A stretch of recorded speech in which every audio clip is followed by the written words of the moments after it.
Hey everyone, this is Sayoxy with Triangle Gaming. Today I'm going to be bringing you a League of Legends guide. More specifically, this is going to be a support guide for Nunu the Yeti Rider. Now this is going to be a pretty basic guide, so we're going to take a quick look at masteries, rune setup, and an item build that I have for him. And also at the end I'm going to go ahead and throw in some gameplay footage so y'all can get a little look at how he plays. So let's go ahead and get into it. Alright, now let's go ahead and take a look at Nunu's abilities. We'll go ahead and start with his passive, Visionary. Nunu can cast a spell for free after 5 attacks. Now in the early game this does help with sustainability on your mana. As the game goes on it won't be as effective, but every little bit helps. Then we have his Q ability, Consume. Nunu commands the Yeti to take a bite out of a target minion or monster, dealing heavy damage to it and healing himself. This is a pretty good heal. It has a fairly short cooldown.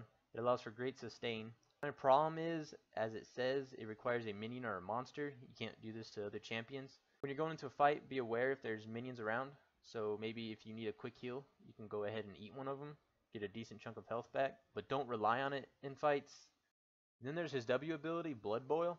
Nunu invigorates himself and an allied unit by heating their blood, increasing their movement and attack speeds. Now, the good thing about this ability is it does cost fairly little mana. You can almost keep it on you constantly.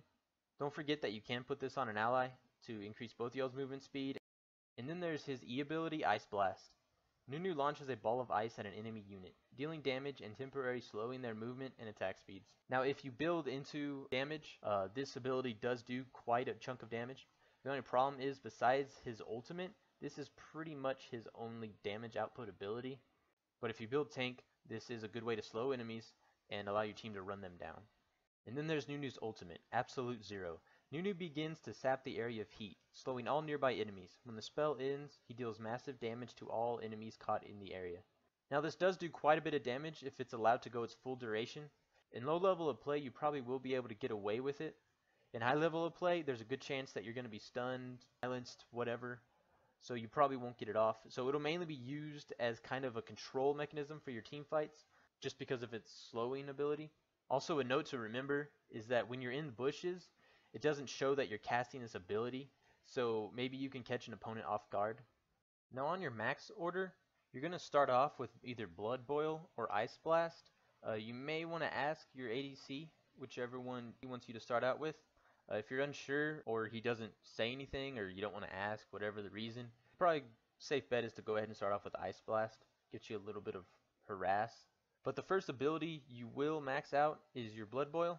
And really, on your next ability you're going to max out, it's going to depend on how the game's going. If your lane's aggressive, then you probably will max out Ice Blast first, Consume last. But if you're kind of losing your lane and you're playing very passively, you may want to put I don't know if you'd want to max it out, but you may want to put another point into Consume for a little bit more sustainability and allow you to soak some more damage. And then, of course, you will get your ultimate whenever possible. Alright, now let's go ahead and take a quick look at masteries. I got 17 points in utility and 13 points in defense. I do this when I play Nunu as support because I like to be as tanky as possible, but I still like to get the benefits of the utility tree.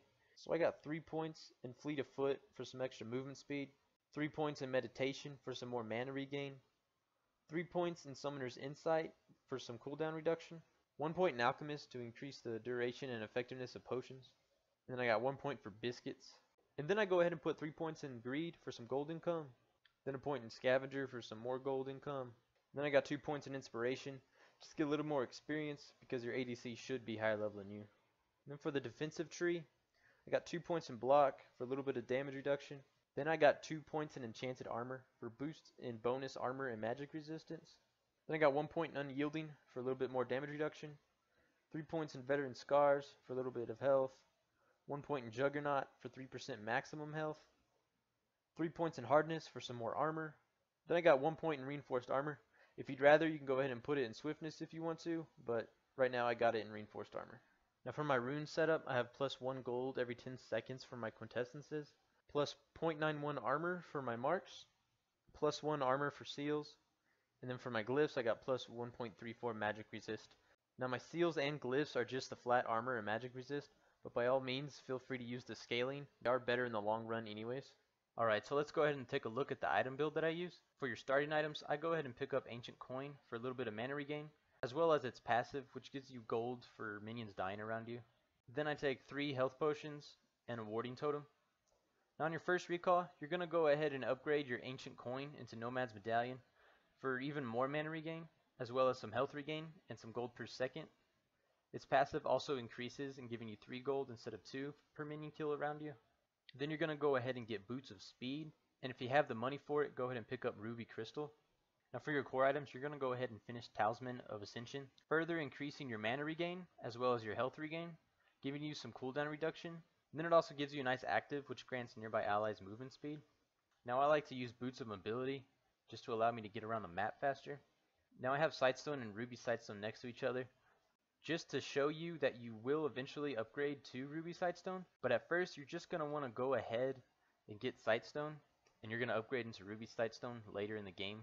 Then there's Randuin's Omen, give you some health as well as some armor, and then it has a nice active which slows the movement speed of nearby enemies. And then I like to get Locket of the Iron Solari, gives you some health, a little bit of magic resistance, as well as some cooldown reduction. It also has a nice active which grants a shield to nearby allies for 5 seconds. And then it's Aura, which grants nearby allies magic resistance and a little bit of health regain. And then for your situational items, if you don't want to get Boots of Mobility, you can always pick up Mercury Treads for some magic resist, or Ninja Tabby for some armor. And then for your last item, you can kind of decide. There's Spirit Visage, which gives you some health, some magic resistance, a little bit of health regain, as well as some cooldown reduction. And then if you're having a little bit of a problem conserving your mana, there's Mikhail's Crucible, which gives you magic resistance, along with some mana regain and some cooldown reduction. Also its passive, which increases your mana regain by 1% for every 1% of mana missing. And then it has a pretty nice active which removes most CCs. And then we have Sunfire Cape, which gives you some health along with some armor. And then I have Warmog's Armor here to give you a fairly large chunk of health, along with a decent passive which restores 1% of maximum health every 5 seconds. Alright guys, so now I got some gameplay footage set up for y'all to watch, just so you can get a little bit of a look of how he plays. Hope you enjoy.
Vicious.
So that's going to go ahead and do it for this guide. If you enjoyed it, go ahead and like, subscribe, and stay tuned to the channel for some more League of Legends guides. If not, thanks for watching and have a good one.